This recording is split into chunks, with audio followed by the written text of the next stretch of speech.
You know that specific quiet rage you feel at the airport? I know it. You are already late. You have 5 minutes to get your bag tagged. You rush up to the self-service kiosk, you scan your passport, and then just nothing. The screen just freezes. Or it gives you that spinning wheel of death.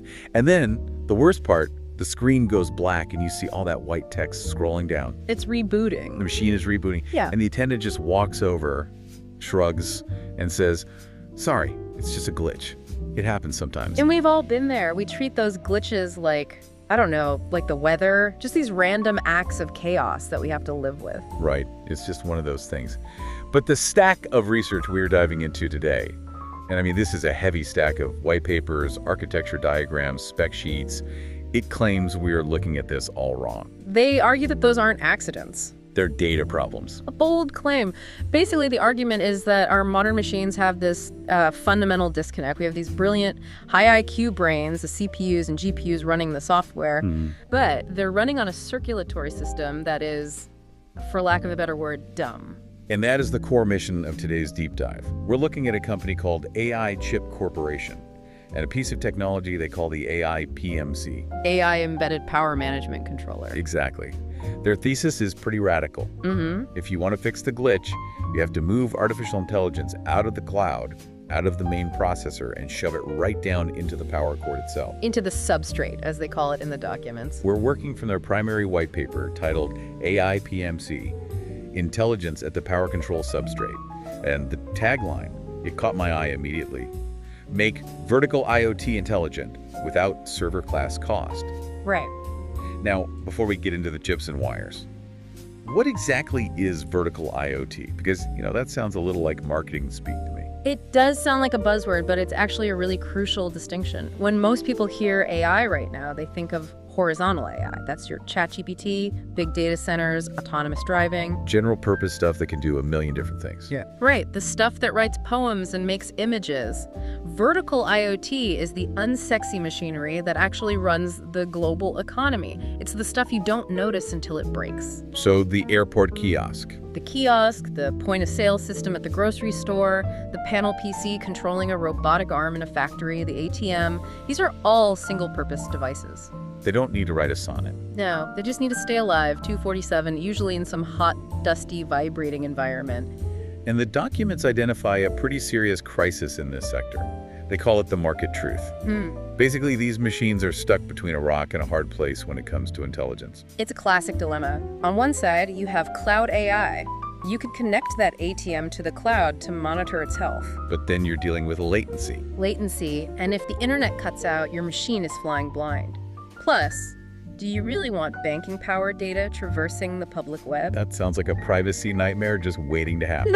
It is. So the alternative is edge AI. You put the brain inside the machine. But right now, that usually means jamming a GPU, a graphics card, into a tiny kiosk. Which seems like total overkill. I mean, do I need a gaming computer just to dispense a boarding pass? You definitely don't, and that's the problem. It's too expensive to put a GPU in every vending machine. But more importantly, think about the heat. GPU produces a massive amount of heat. A huge amount. You can't just slap a fan on an industrial controller that sits in a dusty factory or, say, an oily kitchen. Because the fan would just suck in all that junk and kill the machine. Precisely. So you have this huge gap. You have smart software running on what the sources call dumb power. The current power management ICs, the PMICs, are just on-off switches. They don't know why a crash happens, they just trip the fuse. They're purely reactive. The fuse blows, the machine dies, and all the evidence is gone. And that's where AI chip comes in. They're arguing that to solve this, we need to bridge that gap. We need operational governance, evidence and policy baked right into the silicon that actually manages the electricity. Okay, let's look at the solution then. The AI PMC. When I first read Power Management Controller, I honestly just pictured a fancy battery backup. But looking at these architecture diagrams, this is more like a gatekeeper, isn't it? Think of it as a gatekeeper with a law degree. The architecture relies on what they call dual domain integration. It's a single chip, but it has two distinct brains working in parallel. Break those down for me. What are the two brains doing? So first, you have the board-level power path integration. That's the muscle. It's physically handling the electricity, selecting which input to use, isolating a short circuit, managing the flow. It is effectively the electrician of the board. Okay, that makes sense. And the second brain? That's the digital governance domain. This is the auditor. It sits on top of the electrician and it watches everything. It handles telemetry, logging, and enforcing policy. This is where that term XR governance kept popping up in the reading. It feels like they're treating electricity less like physics and more like a legal contract. That is a perfect way to frame it. In a standard system, if the power dips, the machine just dies.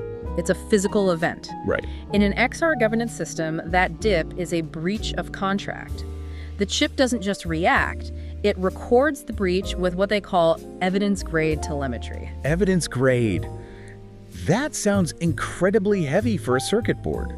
Why do we need that level of detail? Well, imagine a black box on an airliner. If a plane has an issue, the black box doesn't just say, oops, error. No, it records everything. Altitude, flap position, hydraulic pressure, timestamp, everything. The AI PMC is trying to be a black box for your circuit board. So it's literally creating a paper trail for electrons. Yes, and this leads to their evidence-first philosophy.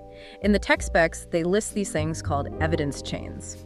This is fascinating because typically when a power cape fails, it resets. The logs are usually in volatile memory. Which means when the power goes out, the memory gets wiped clean. Poof, gone. So the engineer shows up a week later, the machine is running fine, and they have absolutely no idea why it crashed. And they write down, cannot reproduce error, and close the ticket. It is the bane of every engineer's existence. But the XR PMC records these evidence events into non-volatile memory. I was looking at the spec sheet. They have 20 core event IDs. I saw those, things like SRC select for when it switches power sources, or OCP for overcurrent protection. But tell me about the reason code. That seemed to be a really big deal in the documentation. It's huge because it's not enough to just say error. Every single event has to have a reason code and a snapshot. A snapshot of what? The screen? The physics, the voltage, the current, the temperature captured at the exact millisecond the failure occurred. So I can come back a week later, plug in, and essentially replay the crash. You can reconstruct the crime scene. The sources call this auditability, and they are very, very paranoid about the integrity of this data. They use something called monotonic counters. Translate that for us non-computer scientists. A monotonic counter is a digital counter that can only go up. It can never go back. Oh, I see. This ensures the timeline is strictly ordered. You can't delete an event or insert a fake one without breaking the entire sequence. It prevents tampering, so a maintenance guy can't wipe the logs to hide that he messed up the wiring. Or that he installed a firmware version that wasn't approved.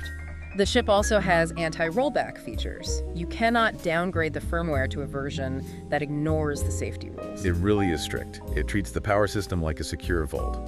But let's play devil's advocate here. Catching the data is great for the post-mortem. But as a business owner, I don't want a post-mortem. I want the patient to live. I want my kiosk to stay on. That brings us to the active defense mechanisms, the ride-through technology. Now I have to pause on a word here. The documents talk a lot about throttling. Usually when my phone throttles, it means it's getting slow and laggy because it's hot. Is that what we're talking about? Not quite. It's a subtle but important difference. The source material uses the Chinese term "jiliu," which does translate to throttling, but more in the sense of reducing waste or stemming the flow. It's about efficiency management, not just slowing down the CPU to a crawl. Okay, so it's making the system leaner in real time. What about when the power actually cuts out for a moment? That is where the RT module shines. The specs call for an external supercapacitor bank. We're talking about 1.0 to 1.5 farads. Is that a lot? I have no frame of reference for farads. For a motherboard, it is massive. It's like having a dedicated emergency reservoir of energy sitting right next to the chip. And its job is just to bridge the gap. To bridge the brownout. See, power rarely just cuts to zero instantly. Usually someone turns on a heavy motor nearby or the grid wobbles and the voltage just sags. Maybe it drops from 27 volts down to 24 volts for a split second. And usually that little sag is more than enough to trigger a full reboot. Instantly. Blue screen. But the AI PMC sees that dip coming. It triggers the RT module using a very specific trigger, hold, and exit strategy. I like the specific numbers they gave here. It can hold the voltage up for 500 milliseconds. Half a second. Which sounds like nothing. To you and me, it's a blink. To CPU, 500 milliseconds is an eternity. It's millions of clock cycles. It's plenty of time to ride out that instability and wait for the grid to recover. Or, I guess, if the power isn't coming back. It's enough time to save the data and shut down gracefully. So no more corrupted hard drive. No more corrupted drives, no more of those system recovery screens. The machine it glides over the bump. But this brings up the scary question. The elephant in the room, if you will. We're putting AI in charge of the voltage. We've all used generative AI. We've seen it hallucinate. It makes up facts. If a power AI hallucinates a voltage setting, doesn't my machine catch fire? That is the single biggest fear with AI and hardware. What if it goes rogue? The white paper addresses this head-on. AI chips architecture handles this with what they call a split stack. This is the distinction between the algorithm and machine learning, right? I always sort of thought those were synonyms. In casual conversation, yeah. In this architecture, they are essentially opposing forces. Layer 1 is the algorithm. These are hard-coded deterministic rules, physics rules. If voltage is greater than 28 V, cut tower. Exactly. If temp is over 90 C, shut down. And these cannot be changed. They are the guardrails. The document is explicit. Safety cannot be overridden by ML. The algorithm has absolute veto power. So where does the machine learning actually sit in all this? Layer 2. The ML operates inside those guardrails. It's the consultant. It analyzes patterns. It might say, hey, I noticed the efficiency drops every Tuesday at 2 p.m. Maybe we should trim the voltage slightly to save heat. So it makes suggestions. Exactly. It optimizes. It looks for pre-fault signatures, maybe a tiny vibration or a power noise that suggests a capacitor is about to blow in a month. But here's the key.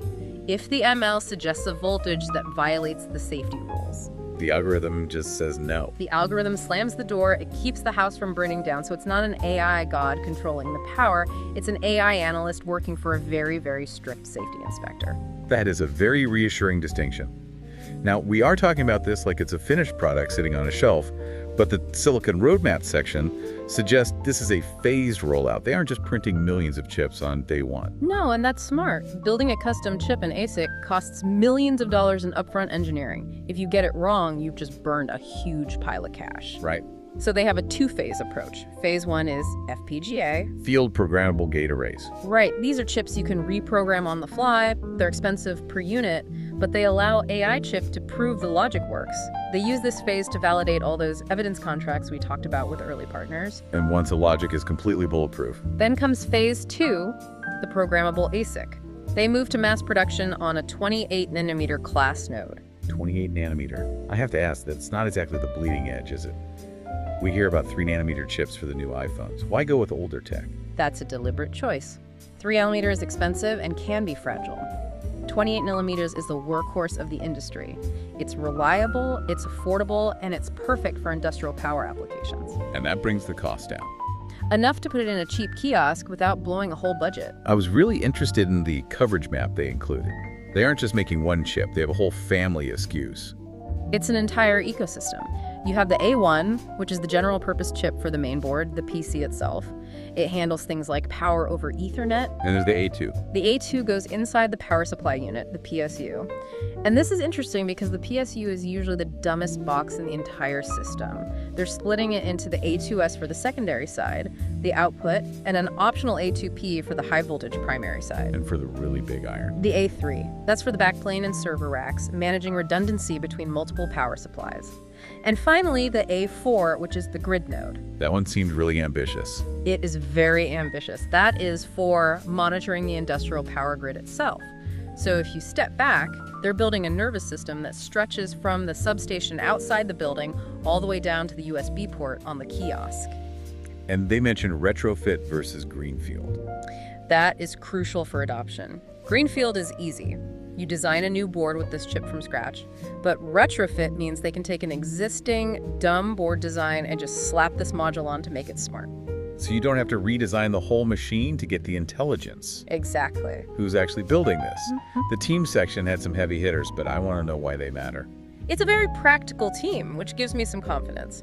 You have Dennis Leo on strategy and supply chain. His bio mentions scaling a business from $0 to $10 million and managing supply chain risks. That's vital. You can have the best chip design in the world, but if you can't source the capacitors, you're dead in the water. Exactly.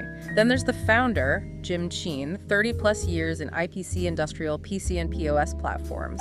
The bio calls it system engineering realism. Which I translate as, he knows how much dust is actually inside these machines. He knows that the real world is messy, He isn't building for a pristine lab, he's building for a factory floor. And the technical lead, Yingpei Chen, specializes in that exact FPGA to ASIC transition. The business model caught me off guard too. It's not just sell the chip, goodbye. No, it's a hybrid model. They sell the silicon, sure, but they also sell what they call governance packs. Which sounds like downloadable content for a power supply. It basically is. Imagine a new safety regulation comes out for medical devices. Instead of buying all new hardware, you subscribe to the new governance pack. It updates the policy engine on the chip to ensure compliance. So the hardware stays relevant for longer. An AI chip keeps a recurring revenue stream. It's a way to monetize safety updates and also license their IP. So what do they need right now? The document ends with the ask. Money, essentially. They're looking for funding to bridge that valley of death between the FPGA prototype, which they have, and the mass production pilot builds. They need capital to integrate the IP and prove this works at scale. It's a classic hardware startup hurdle. It is. But the potential payoff here is enormous because they are addressing a really universal pain point. Let's zoom out as we wrap this up. We've spent this whole time talking about power substrates, monotonic counters, supercapacitors. It's easy to get lost in the specs. Why does this actually matter to the person listening right now? Well, think about how much of your life relies on this invisible infrastructure. When a payment terminal fails, you're annoyed. When a factory sensor fails, production stops. When a medical device power supply glitches. The stakes are a lot higher than just waiting for a receipt. Exactly. What AI PMC is attempting to do is turn the most boring, ignored layer of technology, the power control, into an intelligent, data-rich substrate. It's making the invisible visible. Precisely. By making power auditable and governed, we stop treating device failure as a mystery. It's not, oh, it just glitched. No. We treat it as a manageable data point. We know why it happened, and the machine might even prevent it from happening next time. It changes the relationship we have with our machines. Instead of them being these dumb boxes that just work until they don't, they become active participants in their own survival. That is the real aha moment for me. If the power cord can think and report back, the reliability of the billions of IoT devices we rely on, it fundamentally shifts. It's a wild thought. Next time I see an out-of-order sign on a kiosk, I'm not just going to be annoyed. I'm going to wonder, is it really broken? Or does it just have a dumb heart? And hopefully in the future, it'll have the intelligence to tell us exactly what's wrong. That's all for today's deep dive into AI PMC. A huge thank you to the team at AI Chip for the fascinating source material. And to you listening, keep asking questions about the hidden intelligence keeping the lights on. We will see you next time.